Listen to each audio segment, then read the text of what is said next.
What's going on, YouTube? This is SG1 Sports, and we are continuing our look at the 2022 schedules for each team, also giving you a very early projected record.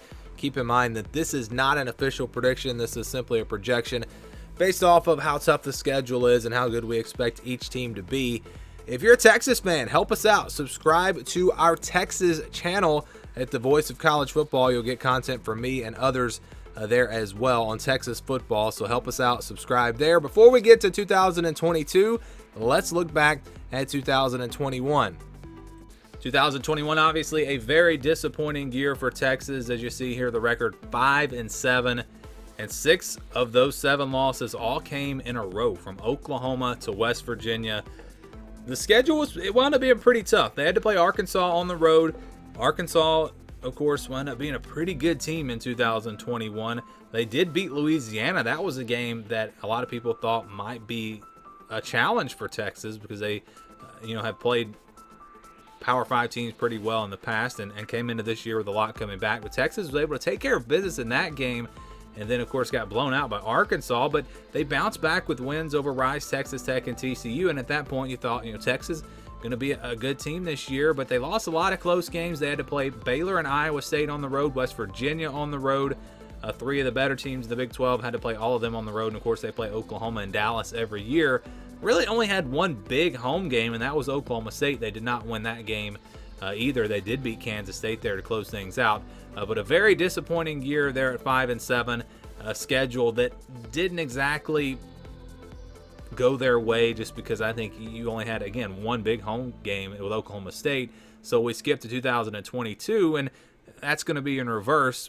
Now, we don't know for sure how good all the teams are going to be, but you would think that would benefit them in 2022. So they'll open up the season with Louisiana Monroe on September 3rd, an easy game to get started. But then it's a tough one. September 10th, week 2, they get a home game against Alabama. Obviously going to be big underdogs in this one, but they're playing at home. They'll have an explosive offense. Who knows? Maybe somehow Texas can hang around in that game, but they're obviously going to be pretty big underdogs going into that one. On September 17th, they will play UTSA, a team that was really good last year, one of the better group of 5 teams. I'll be honest, I haven't really looked into UTSA to see what all they have coming back and everything, but that could be a challenge there.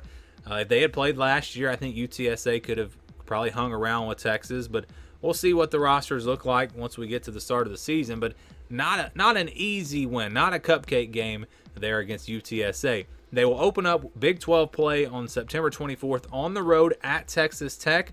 Texas Tech should be a decent team in the Big 12, so that should be a good game to get started. Then they'll play West Virginia on October the 1st, and as we kind of circle back to September there, let's say they don't beat Alabama. Still, they can get off to a 3-1 start if they're able to beat Texas Tech and take care of business against UTSA. Going into October, though, the schedule, of course, is going to get a little bit tougher. They'll play West Virginia there on October 1st, and then Oklahoma on October 8th.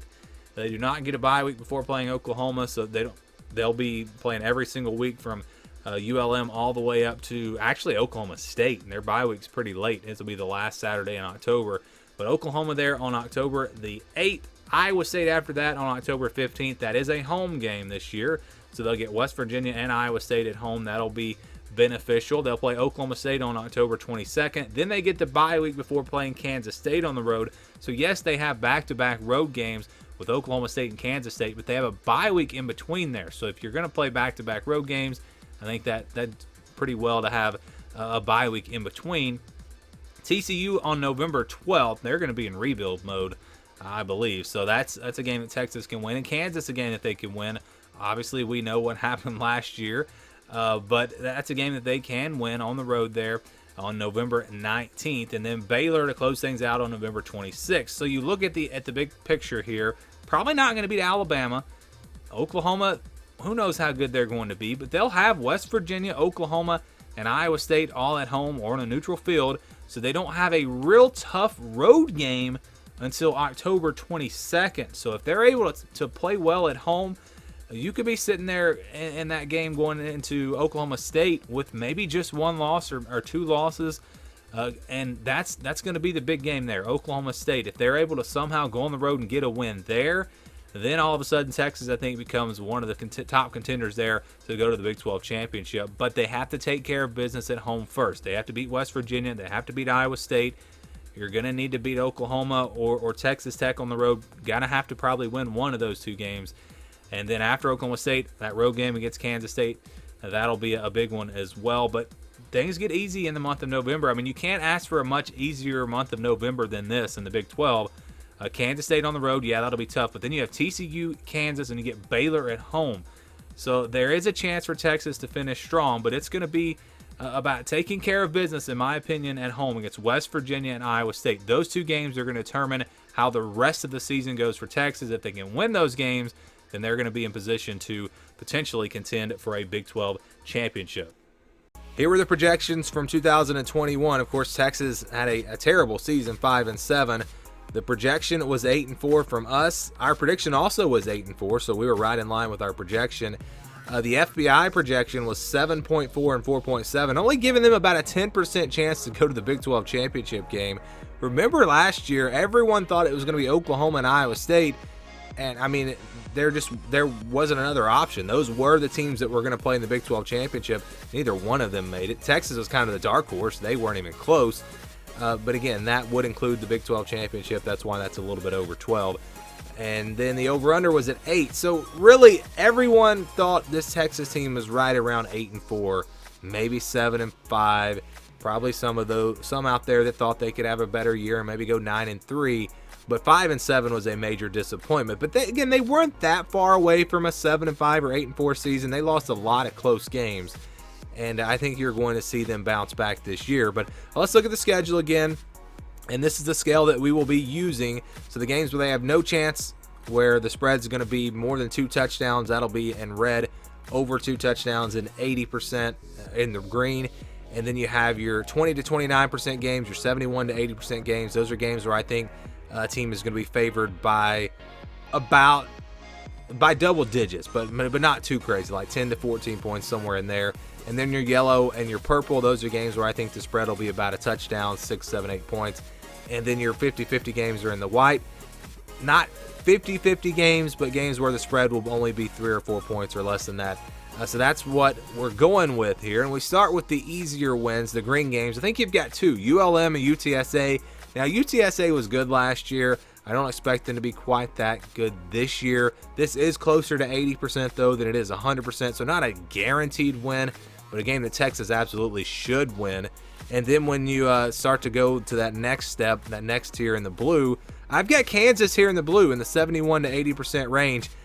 Normally, Kansas is a green game, but for Texas, for whatever reason, they've struggled with Kansas. It's on the road. Kansas just beat them at Texas last year. So it's hard for me to put this in the green. And so, yes, I've got Kansas there in the blue. I think Texas will be favored by double digits, but it's not a guaranteed win by any means. And then on the flip side of that, a game where they're going to be a pretty big underdog, that's going to be Alabama. I think they will be double-digit underdogs in this game, despite the fact that it is at home. Alabama is just going to be that good. If this is a road game, you might even put this in the red. But I think being at home gives Texas at least a chance in this one to maybe make it interesting. But I do think they'll be a pretty decent underdog, and that's why I've got this one in the orange. Now let's go to the purple. Games where I think Texas could be favored by about a touchdown. I'm going with West Virginia and TCU, mostly because these games are at home. Texas, a much more talented team than both West Virginia and TCU. I know in the Big 12, it seems like anybody can beat anybody, and you could really just put all the conference games at 50-50. But trying to do this and make this as accurate as we can, I think because those games are at home, because Texas is the more talented team, we can put them in that 61 to 70% range, where I do think Texas will be favored by 6 or 7 points. And then games where I think that they're going to be underdogs by about a touchdown, I think you got Oklahoma State. I think that will be the one game. It is on the road. I've seen Oklahoma State top 10, top 15 in these preseason rankings. So, yeah, I think that that's a game where they're going to be an underdog. But again, it wouldn't be that crazy if you put West Virginia, Oklahoma State, and TCU all in the white and just left them at 50-50. That would be kind of a boring video. So we're trying to trying to differentiate these games at least a little bit, even though, again, I think the Big 12 is going to be wide open. But everything else, I think you keep in the white, you keep in the 50-50 range. Texas Tech on the road. I know Texas beat them last year, but this time it's on the road. It's been a close game in the past. If it was at home for Texas, I'd probably put that one in the purple. Oklahoma, I think, is a 50-50 game. I think most people think Oklahoma is going to be the better team, but we know in that game anything can happen. And I don't know that Oklahoma is going to be the better team.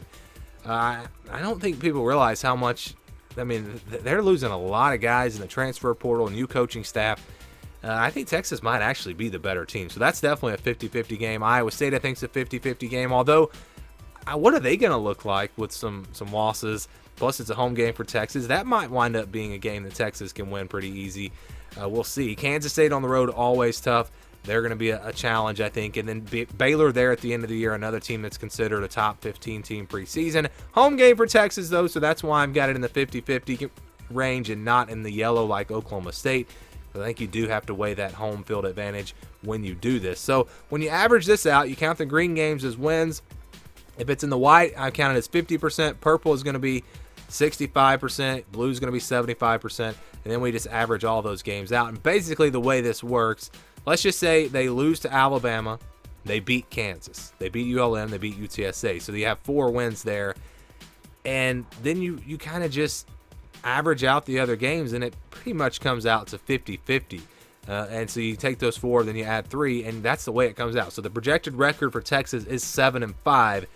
Again, 2 easy wins, a game they'll probably win, a game they'll probably lose, and then you really just go 50-50 on the rest of it. So even if we did put West Virginia, Oklahoma State, and TCU in the white and leave all those games at 50-50, it wouldn't change anything. The projection would still be 7-5.